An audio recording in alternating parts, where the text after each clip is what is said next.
Test 2, Section 3. You will hear two students, Ramil and Kirsten, discussing presenting a paper at an architecture conference. You now have 30 seconds to read questions 21 to 28.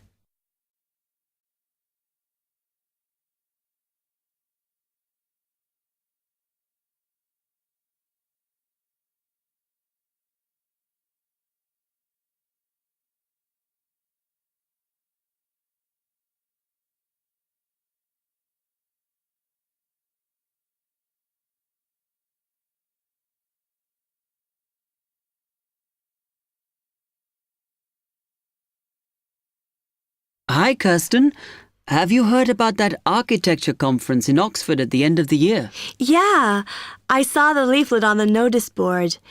As it's my final year, I ought to try giving a paper, but I've got no idea how to go about it. Oh, I think you should go for it. I did one last year. It's quite straightforward. First of all, you need to see what the conference themes are. You know, what topics they are covering.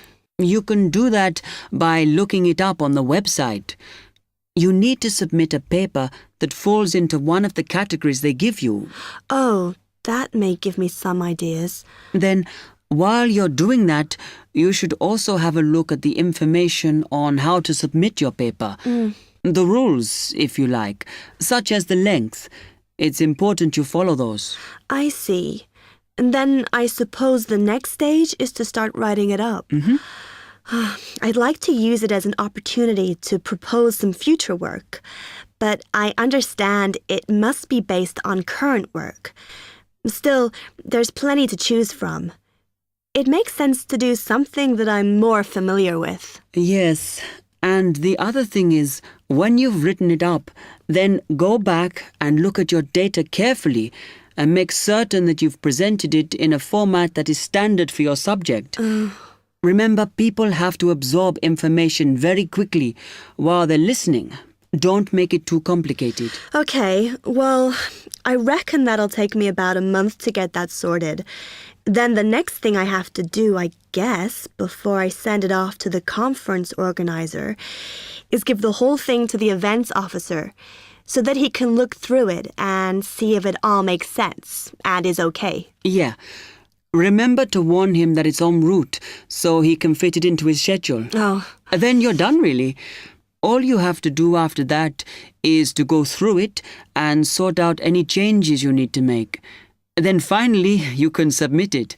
You can do that online. Phew, good. Then I just wait to hear, I suppose. How long does that take? It depends, but usually about 6 weeks. Oh. When you hear if your paper has been accepted, then at that stage, it's worth giving them a list of any technical things you need when you actually give the talk. A screen or video players or that sort of thing. Okay, but that's a long way off. And I know that if my paper is accepted, then at that stage, I have to give them a short text about myself and my academic background so that they can put it in the brochure. Famous at last.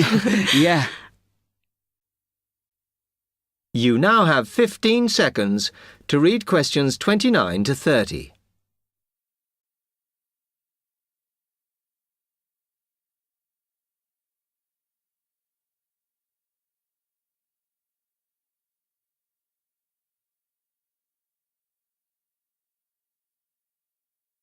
Right, well, I've got to get a couple of things sorted if I'm going to get this paper completed. Have you got enough data? Possibly.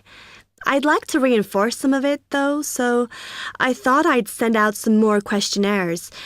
I was looking at that thesis that Angela wrote last year, and she said you need a sample of over 100 to be sure of your results.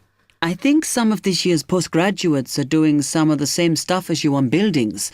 Why don't you talk to them? I'll end up getting confused.